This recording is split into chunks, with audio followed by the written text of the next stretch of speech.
films, TV, computer games, so many moving parts, and we're just focusing on one aspect, one department, our department, music, so many crumbs of data, MIDI, audio, stems, mixes, and without preparation, planning and organisation, it's so easy for the whole thing to come off the rails. So I'm in Manchester, going to a dub.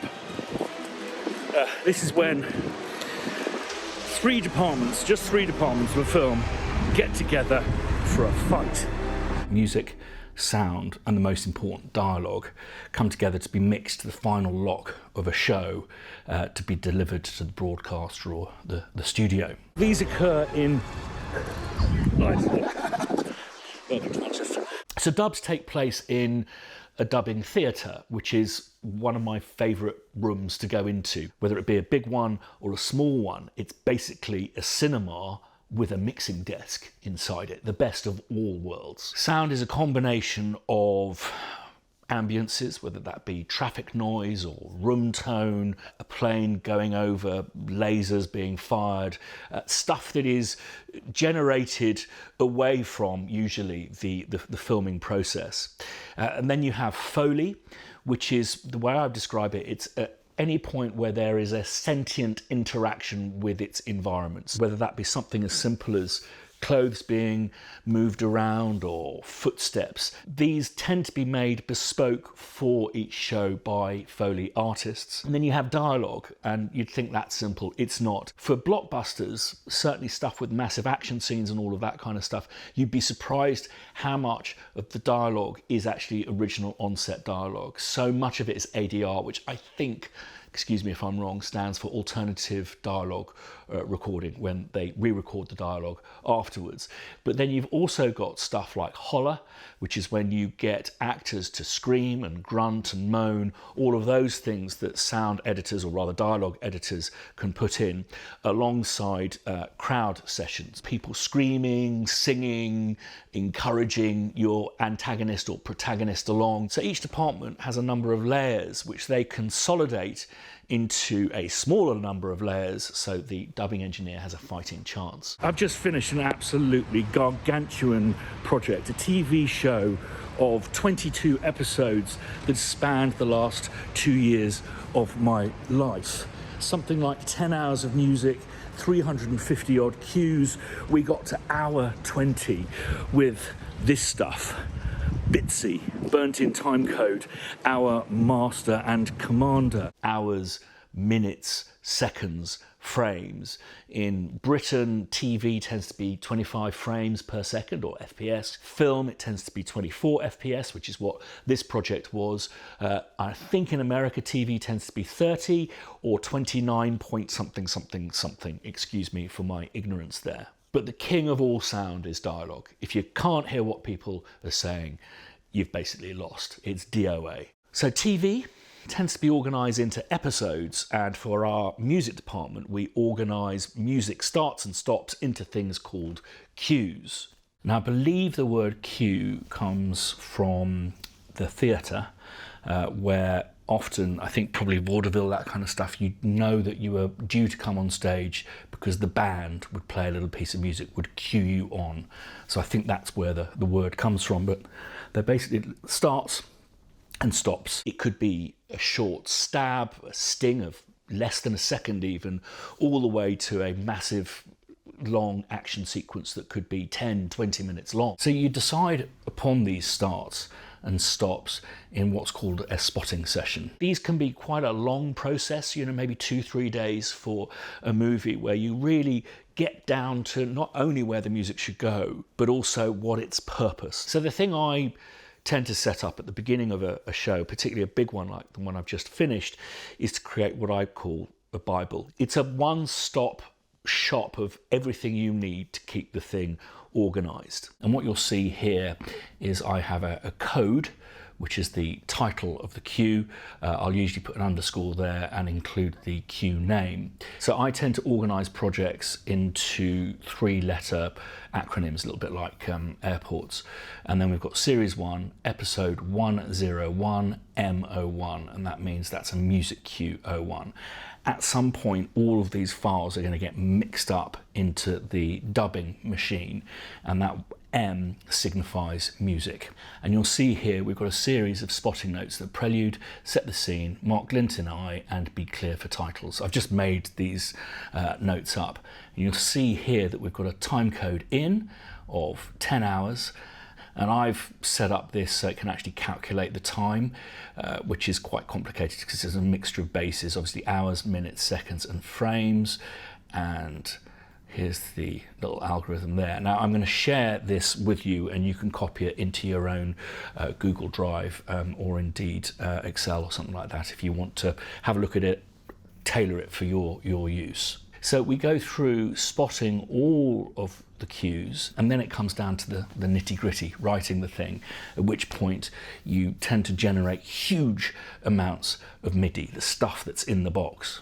So this is a big old cue from the beginning of series 2 on this project. We've got a considerable number of tracks in my template for the show, which again I'll be able to share with you, and I'll share the details of that later.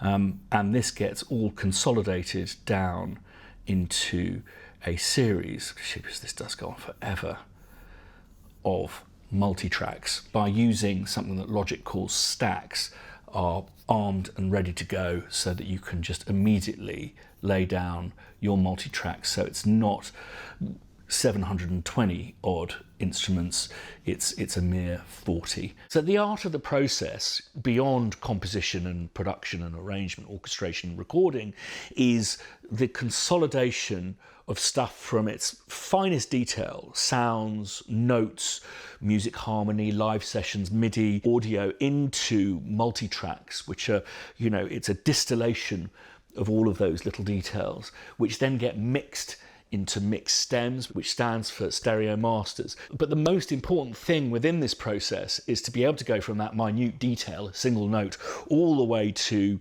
a demo QuickTime movie that you send to your director, whilst not losing any of that minute detail, because you'll present a pass to your client, your director, your producer, and they will give you notes back. That alongside the edit suite, which will send you different versions of the picture as they hone their process as well. So it's absolutely vital that you can unpack that complete picture back to the finest of details, and by that I mean single notes, to then do another pass and present it for more notes and wait for another cut. This is why labeling is so profoundly important. And I'll give you an example here. What we're going to do is we're going to take the example of a cue number here. I'm going to put into it the title so it's identifiable and quick to find. I'm then going to put a version number, and then I'm going to put the date. And this is just for one single vocal region, which is named thus. By valuing the assets, your data crumbs, you're also possibly finding a curative solution to a problem further down the line. It's a little bit like a rainforest of ideas. There may be cures for ailments that you've yet to find. And throughout this process, I'm lucky enough to also have a music editor who, it's a multifaceted job, music editing, but in this case, it's very much file management, because the way in which we're meant to deliver to the client is incredibly strict. And so Andy, the music editor on this gig, doing some pretty interrogative QC, quality control, but most of all just making sure everything's there. There's nothing worse than being somewhere foreign to me, like Manchester, away from your studio, and you're sitting in the dub and they're missing, I don't know, an oboe or something like that. So Andy gathers all of the material from David, does a final check through, makes sure all the titling is correct, and presents it to the dub, which is great that they're doing that, because I'm busy concentrating on the arcs. And this is something that's really, really important. Whilst each episode has its start, middle and end, so it tends to start maybe a little bit more questioning, quieter. The middle section will be where the conflict occurs. The end will often be where the conflict is resolved. You've also got a season arc, which in the case of this show goes across 12 episodes. But beyond that, you've got a series arc, which is in this case 2 seasons of 12 episodes each, and an arc that goes all the way across. And this is one of the most fundamental jobs as a composer, not just a head of department, is to understand the dynamic, not of each individual cue, episode, or even season, but the entire storyline. It's really important, as difficult as it may seem, to try and get the scripts as early as possible so you know where you're going to, and you know what you've got to keep up your sleeve. You don't want to peak too soon, and particularly in this day and age when people are watching, they'll binge watch it in a single go. It's not just about the arcs, it's about how repetitious you are, how many times you use that theme versus that theme. So these are a crucial thing that you need to keep an eye on to make sure that these arcs are really well balanced, but also that the scariest, most frightening chase doesn't happen in episode 1 when you've got the big boss man chase in episode 12. You need somewhere to go to, if you know what I mean. If we go back into my Bible, as I call it, we worked on a workflow that meant that I got director's notes, which is client notes, and then production notes, which is notes from the producers. And I've done some very typical notes that you're likely to get, and how they can sometimes be contradictory or feeling that we've taken it in the wrong direction by production. This Bible, I just like to keep it all on the one sheet. So you've got a status sheet here with, have you spotted the episode? Are you underway on the first pass? Have you presented the first pass? Have you received the first set of notes? Action them. Second set of notes, action them. Is it orchestrated, copied, musos recorded, lock received, conform completed, track lay, mixed and sent to dub? And again, over 2 years, it's twice as many episodes as this, it's really important to have a kind of an instant grasp of where you're at, because you'll be working across maybe 4 episodes simultaneously, all of which will be at different points in this workflow. There's an example of a music schedule. You'll get that from the post-production supervisor. That's not something that you will have to make, but sometimes I will put in various milestones that my team need to aim for. Crew contacts, really important to get things, just it says all in one place so you can jump on, contact people if there's an emergency. It's so important to get phone numbers. We don't make much use of them, but if you need to get through to someone directly, just give them a tinkle, even if it's not convenient for them at that time. So often I see on things, people have written emails and it's like, well, I've heard nothing back. And it's like, well, just give them a bell and let's move this along. Also some important links. So we use Dropbox on this show, which I would not recommend. And again, it's just so that anyone can just jump on this and get to where they need to. And here are the cue sheet templates. All you need to do with these tabs is go there, duplicate, and this is what I've done with this example session here. I've also got a multi-track list here. These are just some reference for the team, and then some flowcharts of various different things that we had to do repetitively, but not massively frequently. So these were an aid memoir. So everything goes into this Bible, and as I mentioned before, a link to this Bible as a template for you to use and reshape according to your workflow is available at the hub. Everything's linked in the video description down below. So that's me wrapped, which I believe stands for wind, reel and print, which is what you would tend to do at the end of a day with a film camera. I don't know if that's apocryphal, but it's to finish. And I didn't take you into the dub because it is, everything in filmmaking is a slow but determined compression that seems to speed up towards the end. It's when you're running out of time, running out of money, and running out of creative resources to change the direction of the show with as it's coming to a close.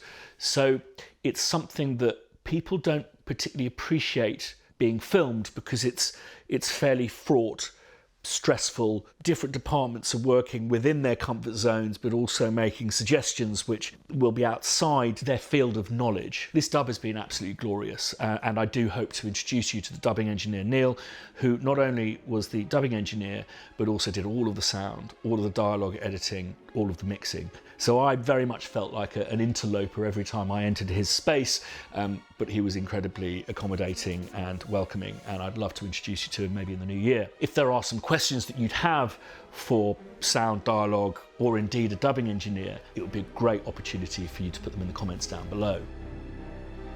Films, TV, computer games, so many moving parts, and we're just focusing on one aspect, one department, our department, music, so many crumbs of data, MIDI, audio, stems, mixes, and without preparation, planning, and organisation, it's so easy for the whole thing to come off the rails. So pray tell, how do you organise your biscuit crumbs? Be really keen to hear how you go about it. Stick it in the comments down below.